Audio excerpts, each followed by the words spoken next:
জয়রাম বন্ধুরা, আজকে বানাবো শুটকি মাছ। এই যে কড়াইতে তেল দিয়ে দিলাম। এখন শুটকিগুলো ভেজে নেব, একটু লাল লাল করে শুটকিগুলো ভেজে নেব। যে ভাজাটা হয়ে গেছে, ওই তেলেই বেগুনগুলো একটু ভেজে নেব, লাল লাল করে বেগুনগুলো ভাজবো। সব একসাথে দিয়ে দিলাম, একটু ভালো করে ভাজতে হবে লাল লাল করে। এই যে মশলাটা বাটা হয়ে গেছে আমার, হলুদ গুঁড়ো, লঙ্কা গুঁড়ো আর পেঁয়াজ, কাঁচা লঙ্কা, নুন একসাথে জল দিয়ে গুলে রেখেছি। এই যে বেগুনটা ভাজা হয়ে গেছে আমার। আবার তেল দিয়ে দিলাম কড়াইতে, পেঁয়াজ কুচি দেব। পেঁয়াজ কুচিটা একটু নাড়াচাড়া করে আলুগুলো দিয়ে দেবো। আলুটা একটু লাল লাল করে ভেজে নিতে হবে। আলুটা লাল লাল করে ভাজা হয়ে গেছে।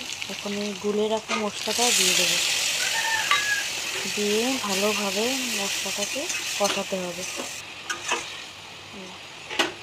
ঢাকা দিয়ে দেবো। এই তো ঢাকাটা উল্টিয়ে দেখলাম মশলাটা প্রায় কষে এসছে, কষানো হয়েছে। এখন টমেটোগুলো দিয়ে দিলাম। আলু এখনো সেদ্ধ হয়নি, এখন দেখবো। এখন সেদ্ধ হয়েছে। এখন ভেজে রাখা বেগুনগুলো দিয়ে দেবো একসাথে। বেগুনগুলো দিয়ে ভালোভাবে কষাতে হবে মশলাটাকে।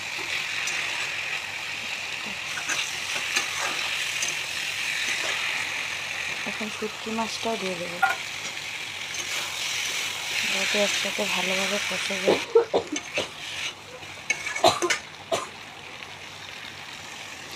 এখন পরিমাণ মতন জল দিয়ে দেবো, যতটুকু ঝোল রাখতে হবে। ঝোলটা ফুটে আসছে, ঝোলটা ভালোভাবে ফুটে গেছে আর সব সেদ্ধ হয়ে গেছে। শুটকি মাছটা রেডি। আজকের দুপুরের মেনু হচ্ছে করলা ভাজা, কুমড়ো বটি আর আলু বেগুন দিয়ে শুটকি মাছ।